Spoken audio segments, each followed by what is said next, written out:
नमो भगवते वासुदेवाय। नारायणं नमस्कृत्य नरं चैव नरोत्तमं देवीं सरस्वतीं व्यासं ततो जयमुदीरयेत्। शृण्वतः स कथा कृष्ण पुण्यश्रवणकीर्तनः हृदयस्थ हि अभद्राणि विधुनोति श्रेष्ठतां। नष्टप्रायस्वभद्रेषु नित्यं भगवत सेवया भगवते उत्तमश्लोके भक्तिर्भवति नैष्टिकी। ॐ अज्ञानतिमिरान्धस्य ज्ञानाञ्जनशलाकया चक्षुरुन्मीलितं तस्मै श्रीगुरवे नमः। मूकं करोति वाचालं पङ्गुं लङ्घयति गिरिं यत्कृपातमहं वन्दे श्रीगुरुं दीनतारिणम्। Reading from Srimad Bhagavatam, Canto 4, Chapter 25, verse 54, 55. 54. अन्धावमीशां पौराणां निर्वाक्पेशास्कृत्वा उभौ अक्षन्वताम् अधिपतिस्ताभ्यां याति करोति च. Synonyms: andho, blind; amisham, among those; Puranam, of the inhabitants; Nirvak, of the name Nirvak; Pesaskritau, of the name Peshakrit; Uvau, both of them; Akshanvatam, of the people who possessed eyes; Adhipatihi, ruler; Tavyam, with both of them; Yati, used to go; Karoti, used to act; Cha, and. Translation and purport by Sri Bhaktivedanta Swami Srila Prabhupada ki Jai. Of the many inhabitants of this city, there are two persons named Nirbhak and Pesaskrit. Although King Puranjana was the ruler of citizens who possessed eyes, he unfortunately used to associate with these blind men. Accompanied by them, he used to go here and there and perform various activities.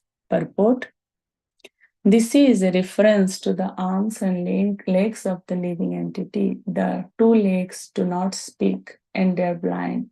If a person simply trusts his legs to take him walking, he is likely to fall into a hole or bump into something. Thus led by the blind legs, one's life may be placed in jeopardy. Of the senses that are working, the hands and legs are very important, but they have no eyes to see. This means that in the hands and legs, there are no holes. In the head, there are many holes: 2 eyes, 2 nostrils, 2 ears, and 1 mouth. But lower down, in the arms and legs, there are no holes. Consequently, the arms and legs have been described as andha, blind. Although the living entity has many holes in his body, he nonetheless has to work with his hands and arms. Although the living entity is the master of many other senses, when he has to go somewhere, do something, or touch something, he has to use his blind legs and hands. Text 55. Sa ahya antah puragato vishuchina samanvitaha moham prasadam harsamba yati jayat majodvavam. Synonyms: sa, he; yari, when; antapura, to his private home; gataha, used to go; vishuchina, by the mind; samanvitaha, accompanied; moham, illusion; prasadam, satisfaction; harsam, happiness; va, or yati, used to enjoy; jaya, wife; atmaja, children; udbhavam, produced by them. Translation and purport by Srila Prabhupada ki Jai. Sometimes he used to go to his private home with one of his chief servants, the mind, who was named Vishuchina. At that time, illusion, satisfaction, and happiness used to be produced from his wife and children. Purport: according to the Vedic conclusion, oneself is situated within the heart. As stated in Vedic language, Hridyam Atma Pratisthitaha, the self is situated within the heart. In the material condition, however, the spirit soul is covered by the material qualities, namely goodness, passion, and darkness. And within the heart, these three qualities react. For instance, when one is in goodness, he feels happiness. When one is in passion, he feels satisfaction through material enjoyment. And when one is in darkness, he feels bewilderment. All these activities are of the mind and they function on the platform of thinking, feeling, and willing. When the living entity is encircled by wife, children, and home, he acts on the mental plane. Sometimes he is very happy, sometimes he is very much satisfied, sometimes he is not satisfied, and sometimes he is bewildered.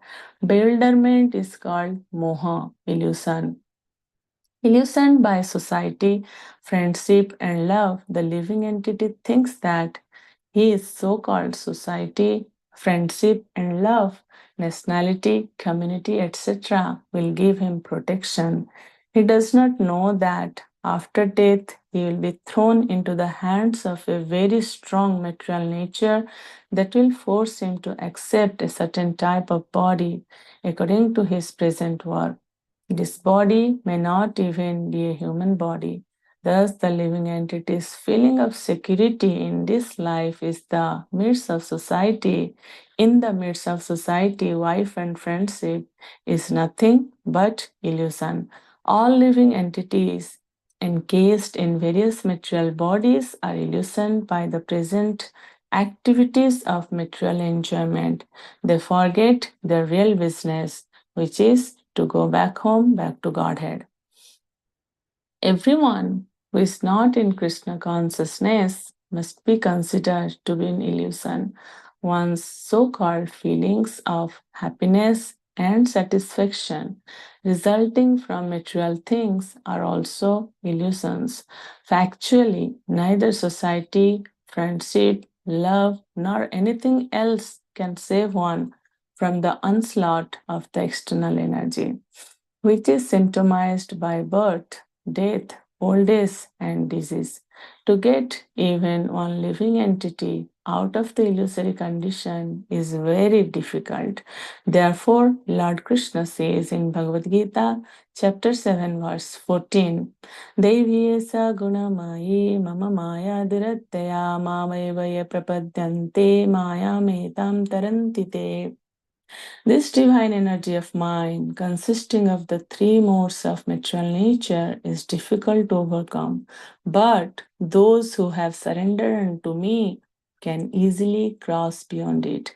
Therefore, unless one surrenders completely at the lotus feet of Krishna, he cannot get out of the entanglement of the three modes of material nature. End of purport. नमो विष्णुपदाय कृष्णपृष्ठाय भूतले श्रीमते भक्तिवेदान्तस्वामिनिति नामिने नमस्ते सरस्वती देवे गौरवाणी प्रचारिणे निर्विशेषशून्यवादी पाश्चात्य देशतारिणे जय श्री कृष्ण चैतन्य प्रभु नित्यानंद श्री अद्वैता गदाधार श्रीवासादि गौर भक्तवृंद हरे Krishna Krishna Krishna Hare Hare Hare Ram Ram Ram Hare Hare. Hare Krishna, dear devotees. I'm seeking blessings from all the assembled Vaishnavas and thank you for giving me this opportunity to by reading Srimad Bhagavatam to purify myself. I'll summarize these two verses. Is verse 54 and 55. So this canto 4 chapter 25, it describes the characteristics of King Puranjana. Narad Muni is explaining through an allegorical story. So allegory means he's constructing an example and describing the living entity who is living in the city of nine gates.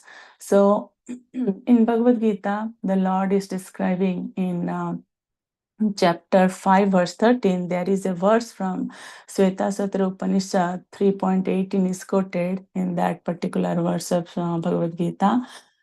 Navadware pure dehi hamso lelayate vahi vashi sharvasya lokasya sthavarasya charasya cha The Supreme Personality of Godhead, who is living within the body of a living entity, is the controller of all living entities all over the universe.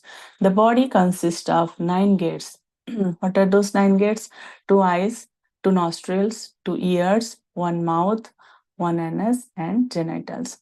The living entity in his conditioned stage identifies himself with the body, but when he identifies himself with the Lord within himself, he becomes just as free as the Lord, even while in the body. So, the soul, although subjecting himself to the conditions of the body, can be beyond those conditions if he so desires. Owing only to forgetfulness of his superior nature, he identifies with the material body and therefore suffers. By Krishna consciousness, he can revive his real position and thus come out of his embodiment. That is why we living entities are known as the marginal potency, that is the Sakti of the Lord. So we are at the margin of Krishna's inferior energy and superior energy. So Lord has given us minute independence. That's why it is our choice if we want to choose Krishna or Maya. So in the previous verses, like we are reading the previous verses of this chapter 25, it's described about the 7 gates in details. In this particular verse is described about hands and legs, and it described as blind. So we have 5 knowledge acquiring senses and 5 working senses. So hands and legs are not capable of discriminating anything. It's mentioned in the translation. Although King, in the translation, it is mentioned that although King Puranjana was the ruler of citizens who possessed eyes, he unfortunately used to associate with this blind man. So the living entity in his perfect state is actually meant to be in control of all the knowledge gathering senses: eyes, ears, nostrils, the tongue, the mouth, etc. So those senses can guide the working senses like genitals, evacuating organs, hands and legs, etc. So these 5 senses are in control of knowledge acquiring senses. We have 5 knowledge acquiring senses and 5 working senses. Knowledge acquiring senses are like eyes, ears, nostrils, tongue and skin. And then working senses are the hands, 5 working senses: hands, legs, anus, genitals, and the voice. It should be under control of the knowledge acquiring senses. Living entities in material consciousness, this control is actually lost sometimes. So here it is mentioned about andho. Andho means blind. Some people, they can't see. So there are like different categories of people. Like some people, they cannot see because they are blind. Other categories, they can see, but they don't care what they're doing. There's another category of blindness. Then other categories, like they can see, they also care, but they don't know how to get out of it. So sometimes people say, we know, like we're reading Bhagavad, when we sometimes while doing book distribution, we see we offer Bhagavad Gita to someone and they say, and we tell what are the benefits. They say, yes, we know it's very good of reading, all the scriptures, Bhagavad Gita and Srimad Bhagavatam, but they don't like to read because they think their lifestyle may get changed and they are very scared of that. So they belong to the third category. They know that it's good, still they don't want to apply it. So Srimad Bhagavatam, Canto 7, Chapter 5, Verse 31, Prahlad Maharaj instructs, Nate vidhu swartha gatim hi vishnum durashayaye bahirarthamaninaha andhayathandhe upaniyamanas tepi shatantriam urudam nivadhaha.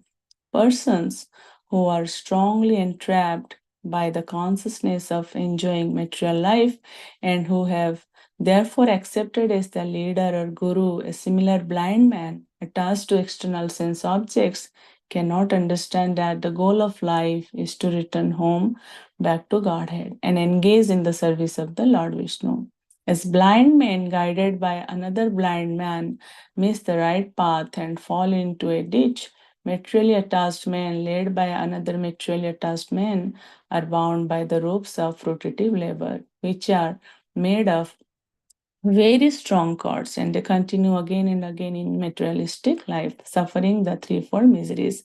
So, thing is like how not to be blind. We see, even though we have knowledge according senses, still we are bound up. So we have to see through the eyes of scriptures.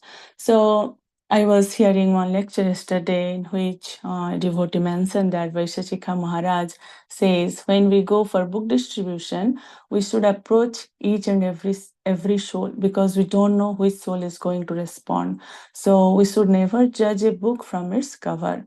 There is a very, very beautiful verse from Srimad Bhagavatam, Canto 5, Chapter 1, verse 15, where Lord Brahma is saying to King Priyavrata, Iswavishastam hi abharundhamahekna dukham sukham va gunakarma sangat asthaya tattad yadinktanathas chaksus matandhai vaniyamanaha. Where Lord Brahma is saying, my dear Priyavata, according to our association with different modes of material nature, the Supreme Personality of Godhead gives us our specific bodies and the happiness and distress we achieve. One must therefore remain situated as he is and be conducted by the Supreme Personality of Godhead, exactly as a blind man is led by a person who has eyes with which to see. We cannot avoid the plan of the Supreme Godhead. We must agree to be directed by Him, just as a blind man is led by a person who has eyes. Under any circumstances, if we remain in the condition allotted to us by the Supreme Lord and follow His instructions, we'll become perfect. The main purpose of life is to follow the instructions of the Supreme Personality of Godhead.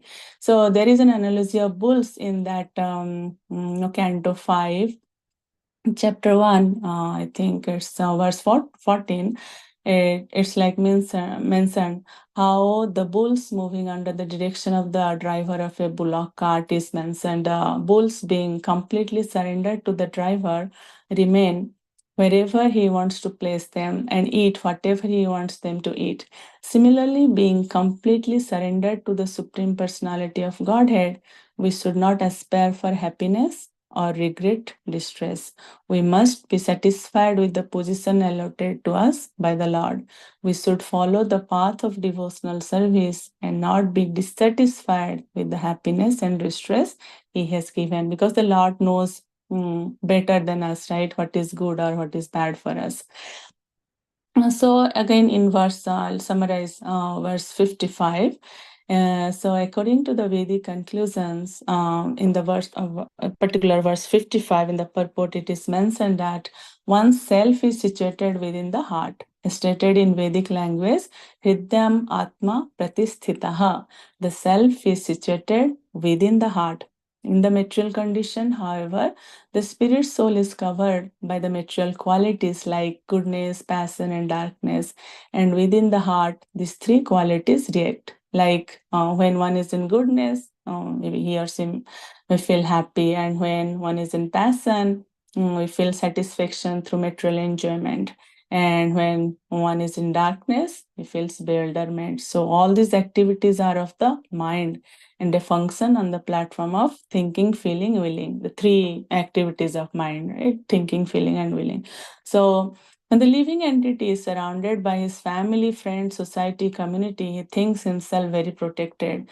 That's nothing but illusion. He does not know that after death, he'll be thrown into the hands of a very strong material nature that will force him to accept a certain type of body according to his present work. You see this when I was reading, I feel like so strong statement that Srila Prabhupada has given here.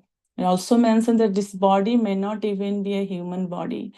All living entities encased in various material bodies are illusioned by the present activities of material enjoyment. They forget their real business. What is our real business? Real business is to go back home, back to Godhead. We forget that. We're always trying to adjust things here in this material world. This material world, Lord himself says dukkhalayam, but we are always trying to find happiness here. So whoever is not Krishna conscious must be considered in illusion. Even to get out of this illusory condition is very difficult. The Lord, Srila Prabhupada has quoted Bhagavad Gita, chapter 7, verse 14 here, that Daiviya Sagunamai Mama Maya Durata Mamaiva Prapadyante Maya Metam Tarantite. Krishna is saying this divine energy of mind consisting of the three modes of material nature is difficult to overcome, but those who have surrendered unto me can easily cross beyond it.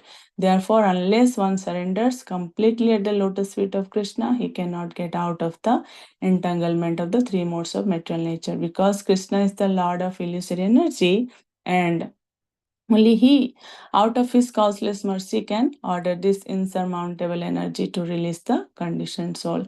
That's why he says, Mam Eva, only he can do it. Not even Lord Shiva or Lord Brahma, because they are also under the influence of Maya. So only Krishna is the master of Maya. That's why he says in chapter 8 in Bhagavad Gita, we know all these verses, Sarva Dharman Parityajya Mamekam Saranam Braja, then Manmana Bhava Madbhakta. So only Krishna can get us out of this miserable condition. That's why we have a choice. We have a hope. With this, I would like to stop here. Thank you again. Sorry for taking a few minutes extra. I'll end here. Vanchakalpataruvesha Kripa